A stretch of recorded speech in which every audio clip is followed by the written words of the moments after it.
সুধী ভক্তমণ্ডলী, আজ আমি আপনাদের শোনাবো প্রায় 1000 বছর পুরনো একটি বাস্তব ঘটনা, যেখানে স্বয়ং শ্রী গোবিন্দ দেবজি ক্ষুধার নিবৃত্তির জন্য শ্রী বিগ্রহ হতে একটি সুন্দর বালকের রূপে প্রকটিত হন এবং তিনি নিজে পায়ে হেঁটে গভীর রাত্রে মিষ্টির দোকানে যান, স্বয়ং হাতের বালার বিনিময়ে ময়রার কাছ থেকে লাড্ডু কিনে আনেন।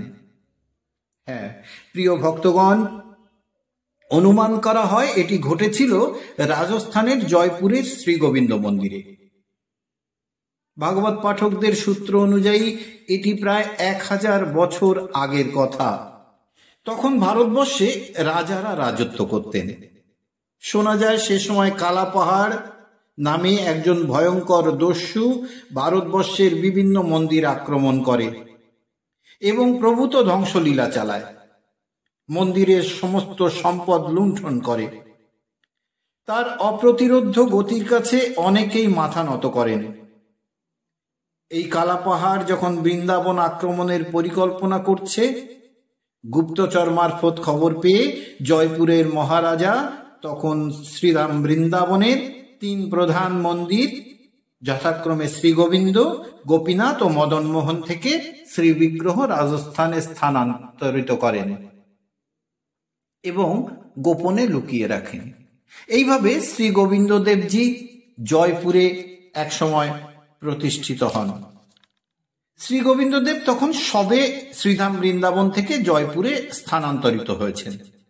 জয়পুরের মহারাজ শ্রী গোবিন্দদেবের জন্য অতি সুন্দর ও সুবিশাল মন্দির নির্মাণ করিয়েছেন।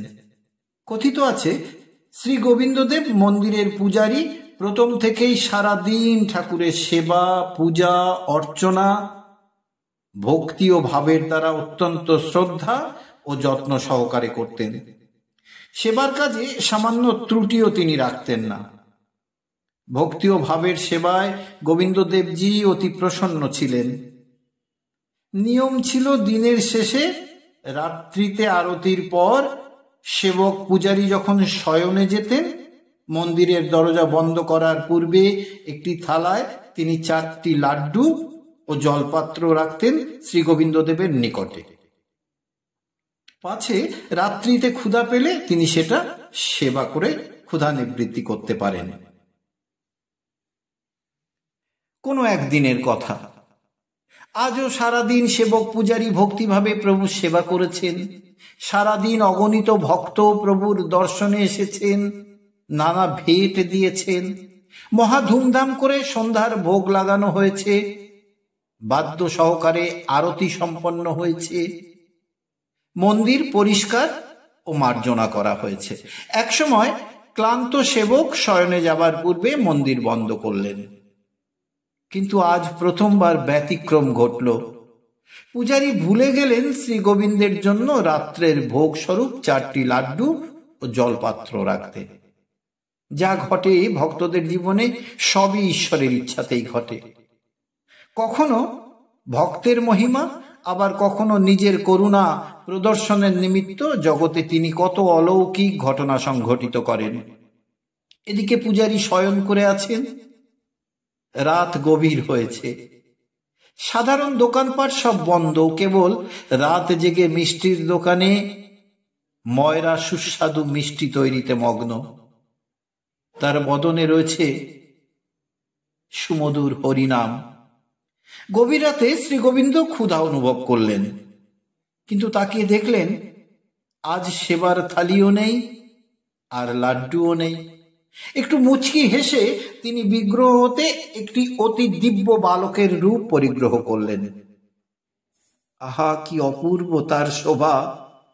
মাথায় কুঞ্চিত লম্বা কেশরাশি, অধরে রক্তিম আভা, নীল আভাযুক্ত গায়ের রং, চরণে রত্নখচিত নূপুর, হাতে বহুমূল্য অলঙ্কার। গোবিন্দ বালক রূপে নিজেই হাঁটতে শুরু করলেন। এক সময় সুকোমল রাতুল চরণে রুনুঝুনু ধ্বনি তুলে ধীর পায়ে এগিয়ে গেলেন মিষ্টির দোকানের দিকে।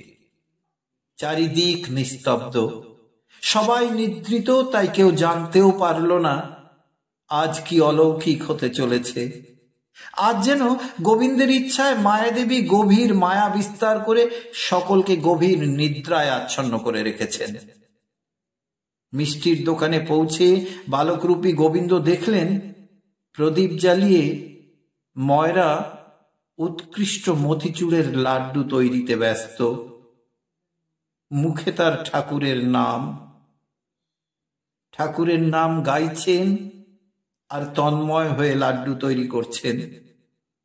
বালক জিজ্ঞাসা করল, ও হালুইকর, আমায় লাড্ডু খেতে দেবে? সুমধুর স্বরে চমকে উঠল হালুইকর, আমার বড্ড খিদে পেয়েছে। ময়রা জিজ্ঞাসা করলেন, তুমি কে বাবা? আর এত রাতেই বা তুমি একা কি করে এখানে এলে? আমি ওই মন্দির পাড়ায় থাকি। আমার খুব খিদে পেয়েছিল, তাই ঘুম ভেঙে গেল, আর খুঁজতে খুঁজতে চলে এলাম তোমার কাছে। ময়রা বললেন, তা না হয় হলো বাপু, কিন্তু তুমি পয়সা এনেছ? পয়সা না হলে আমি লাড্ডু দেব কেমন করে? মাথা চুলকাতে চুলকাতে বালকরূপী শ্রীগোবিন্দ বললেন, পয়সা তো নেই, কেউ তো আমায় খেতে দিয়ে পয়সা চায় না। আচ্ছা বেশ, এই হাতের বালা পেলে তুমি আমায় 4টি লাড্ডু খেতে দেবে? বালক হাতের একটি বহুমূল্যবান বালা খুলে ময়রাকে দিল। বহুমূল্যবান সোনার বালা দেখে ময়রার মনে লোভের সঞ্চার হলো। কাল বিলম্ব না করে সে 4টি লাড্ডু দিল বালককে। বালকরূপী গোবিন্দ লাড্ডু পেয়ে ফিরে গেল শ্রীমন্দিরে। পরদিন প্রভাতে নিত্যদিনের মতো নিত্যক্রিয়া সমাপন করে পূজারী মন্দিরের দ্বার খুললেন।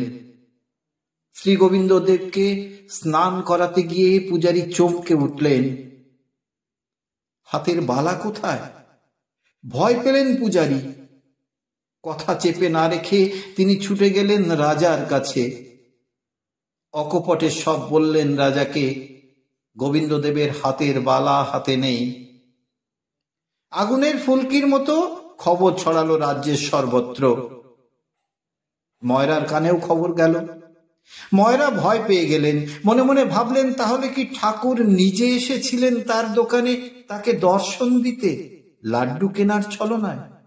একরাশ অনুশোচনায় ভরে উঠল তার মন। ধিক ধিক আমার জীবনে! কত মুনি ঋষি যোগী যাকে ধ্যানে জ্ঞানে যোগে পায় না, ব্রহ্মা বিষ্ণু মহেশ যার দর্শন অভিলাষী, সেই বিরিঞ্চি বাঞ্ছিত ধন আমি পেয়েও চিনতে পারলাম না। লালসায় পড়ে আমি পেয়েও সব হারালাম। পাগলের মতো বালাটি বুকে জড়িয়ে ধরে ময়রা ছুটতে লাগলো রাজদরবারের দিকে।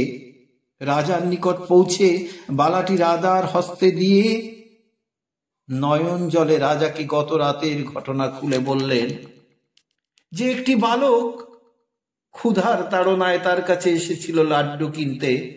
পয়সা না থাকায় সে বালাটি তার হাতে দিয়ে লাড্ডু নিয়ে ফিরে যায়। রাজা ঠাকুরের বালা নিয়ে ছুটলেন মন্দিরে। তিনি পূজারীকে ডেকে জিজ্ঞাসা করলেন, সে গত রাতে ঠাকুরকে সেবার জন্য লাড্ডু দিয়েছিল কিনা? পূজারী অবনত মস্তকে নয়ন জলে জানালো, মহারাজ, বড় ভুল হয়ে গেছে গত রাতে, সে ভুলে গিয়েছিল সেবা দিতে। রাজা তাকে সব কথা জানিয়ে বালাটি তুলে দিল। আজও বছরের 365 দিন সেই দোকান থেকে নিয়ম করে শ্রীগোবিন্দের সেবার জন্য রাতের লাড্ডু মন্দিরে পৌঁছে দেওয়া হয়। এমনই কত শত অলৌকিক লীলা ভাসছে ভারতের আকাশে বাতাসে, তার কটাই বা আমরা জানি? শুধু ভক্তমণ্ডলী, আমরা জানি ভগবান ভক্তাধীন। তিনি নিজ মুখে বলেছেন, অহং ভক্ত পরাধীনা। ভক্তের নিষ্কাম ভক্তি তাকে সব থেকে বেশি আকর্ষণ করে, সুখ দেয়, আনন্দ দেয়। আমরা ভগবানের ভক্তাধীনতার একটি ছোট্ট আখ্যান আস্বাদন করব। বহুকাল আগের কথা। উত্তর ভারতে সদনা নামে একজন মাংস বিক্রেতা ছিল। সে কসাই হলেও ছিল অত্যন্ত সৎ প্রকৃতির। সরল সাদাসিধা সদনা সারাদিন ভগবানের নাম কীর্তনে মাতোয়ারা হয়ে থাকত। এমনকি মাংস কাটা ও বিক্রি করার সময়েও সে গুনগুন করে নাম কীর্তন করে যেত। কোনো একদিন সদনা নাম কীর্তনে মত্ত হয়ে কোথাও যাচ্ছিল। পথে চলতে চলতে হঠাৎ একটি পাথরে ঠোকর লাগে তার পায়ে। সদনা থমকে দাঁড়ায়। সে দেখে একটি কালো রঙের গোলাকার মসৃণ পাথরে সে হোঁচট খেয়েছে। সদনা সেই পাথরটি তুলে পকেটে রাখে। এটা মনে ভাবে যে পাথরটি মাংস ওজন করার কাজে লাগলেও লাগতে পারে। ফিরে এসে সে পাথরটি মাংস ওজন করার কাজে লাগিয়ে দিল। কিছুদিনের মধ্যেই সদনা বুঝতে পারল যে পাথরটি কোনো সাধারণ পাথর নয়, তার বিশেষ কিছু গুণ আছে। যখন যতটা ওজন মাপা প্রয়োজন, পাথরটা ঠিক ততটুকুই ওজন মেপে দেয়। প্রয়োজনে পাথরটির ভার কমে, আবার ঠিক প্রয়োজন মতো ভার বেড়ে যায়। এই অলৌকিক পাথরের কথা চাপা থাকলো না বেশি দিন।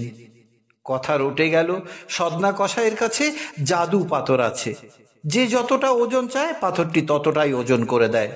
ভারী চমৎকার ব্যাপার। কাউকে 1 কিলো দেবার প্রয়োজন হলে সে 1 কিলো ওজন করে দিল, আবার 2 কিলো দরকার হলে সে 2 কিলো ওজন করে।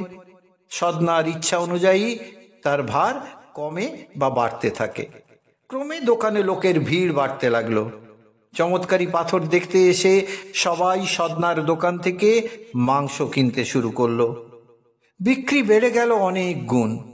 কথাটা একজন শুদ্ধ ব্রাহ্মণের কানে পৌঁছালো একদিন। ব্রাহ্মণ ছিলেন অত্যন্ত সাত্ত্বিক ও শাকাহারী ভোজনকারী। নিত্য নারায়ণ শিলাতে ভোগ অর্পণের পর তিনি প্রসাদ পেতেন। অশুদ্ধ স্থানে কখনো তিনি যেতেন না। যদিও তার মন ওই পাথরটি দেখার জন্য, মাংসের দোকানে যাওয়ার জন্য তৈরি হচ্ছিল না, তথাপি কৌতূহল নিবারণ করার জন্য সে লুকিয়ে একদিন সদনার দোকানের পাথরটিকে লক্ষ্য করল। চমকে উঠলেন ব্রাহ্মণ। তার চিনতে দেরি হলো না যে পাথরটি স্বয়ং নারায়ণ শিলা। তার শরীর রোমাঞ্চিত হলো। এক সময় বিক্রি শেষ হলে ব্রাহ্মণ ধীরে ধীরে সদনার কাছে গিয়ে ডেকে বলল, সদনা, আমার কিছু কথা ছিল তোমার সঙ্গে। ব্রাহ্মণকে ডেকে সদনা বড় আদর করে বসতে দিল। সে একদিকে প্রসন্ন, অন্যদিকে আশ্চর্যচকিত হলো। আজ ব্রাহ্মণ এসেছে তার দোকানে। অতঃপর আগমনের কারণ জানতে চেয়ে সদনা বলল, বলুন আপনার কি সেবা করতে পারি? ব্রাহ্মণ বললেন, সদনা, তোমার ওই চমৎকারী পাথর দেখতেই তোমার দোকানে আসা। আবার বলতে পারো পাথরই আমাকে টেনে এনেছে তোমার দোকানে। ব্রাহ্মণ বললেন, সদনা, যাকে তুমি সামান্য পাথর ভেবে মাংস ওজন করার মতো জঘন্য কাজে ব্যবহার করছো, সেটি সামান্য পাথর নয়, পরন্তু উনি স্বয়ং শালিগ্রামজি, যা ভগবানেরই স্বরূপ। শালিগ্রাম ভগবানকে এভাবে মাংসের মধ্যে রাখা অত্যন্ত পাপের কাজ। এতে তোমার ভীষণ পাপ হচ্ছে। সদনা ছিল অত্যন্ত সরল সাদাসিধা প্রকৃতির ভক্ত। তার সাধন ভজন বলতে যা কিছু, তা সবই ওই ভগবানের গুণকীর্তন, যা সে সর্বদা করতে থাকত। ব্রাহ্মণের কথা শুনে সে ভাবল, না জেনে কত পাপ সে করেছে। আর নয়, হাত জোড় করে বলল, হে ব্রাহ্মণ দেব, আপনি তো নিত্য পূজা পাঠ করেন, দয়া করে এটি নিয়ে আপনার গৃহে পূজা করে প্রসন্ন করুন। আমার যোগ্য কখনো কোনো সেবা থাকলে আমায় অবশ্যই বলবেন। ব্রাহ্মণ শালিগ্রাম রূপী ভগবানকে অতি যত্ন করে বাড়ি নিয়ে গেল, স্নান করালো, পঞ্চগব্য পঞ্চামৃত দিয়ে অভিষেক করিয়ে বেদিতে স্থাপন করে বিধিবৎ পূজা শুরু করলো। ব্রাহ্মণের শুদ্ধতা ও সাত্ত্বিক পূজায় ভগবান প্রসন্ন হলেন। এইভাবে কেটে গেল বেশ কিছুদিন। তারপর হঠাৎ একদিন স্বপ্নে দেখা দিলেন ভগবান। ব্রাহ্মণকে ডেকে বললেন, শোনো, আমায় তুমি সদনার কাছে ফিরিয়ে দিয়ে এসো। ব্রাহ্মণ ভয় পেয়ে স্বপ্নের মধ্যেই জিজ্ঞাসা করলেন, কেন প্রভু, কিছু ত্রুটি হলো আমার বুঝি? ভগবান বললেন, না না, তোমার কোনো ত্রুটি হয়নি। তুমি শুদ্ধাচারে আমার পূজা অর্চনা করো, আমার বেশ ভালো লাগে। কিন্তু যে ভক্ত সর্বদা আমার নাম কীর্তন করে, আমি তাদের কাছে নিজে বিক্রি হয়ে যাই। সদনা তোমার মতো পূজা অর্চনা করতে পারে না ঠিকই, কিন্তু সদা সর্বদা আমার নাম কীর্তন করে, যেটি আমায় ভীষণ ভালো লাগে, আর সেজন্যই আমি ওর কাছে গেছি। পরদিন ব্রাহ্মণ সদনা কসাইয়ের কাছে গেল এবং প্রণাম করে সব কথা খুলে বলল তাকে। সাথে সাথে শালিগ্রামও সমর্পণ করে দিল। ব্রাহ্মণের কথা শুনে সদনার চোখে অশ্রুধারা নেমে এলো। মনে মনে মাংস বিক্রি করা বন্ধ করে সদনা নিশ্চয় করল, যদি আমার ঠাকুর আমার কীর্তন এত পছন্দ করেন, তাহলে আরো বেশি বেশি সময় ঠাকুরকে কীর্তন শোনাবো, আর অন্য কোনো কাজ নয়। এভাবেই কসাই সদনা কেবল নাম কীর্তন দ্বারা ভগবানের সেবা প্রাপ্ত হয়ে পরমানন্দে জীবন কাটালেন। শুধু ভক্তমণ্ডলী, আসুন আমরাও নামময় হয়ে জীবনকে ধন্য করি। আজ এ পর্যন্ত। সবাই মিলে বলুন রাধা রাধা।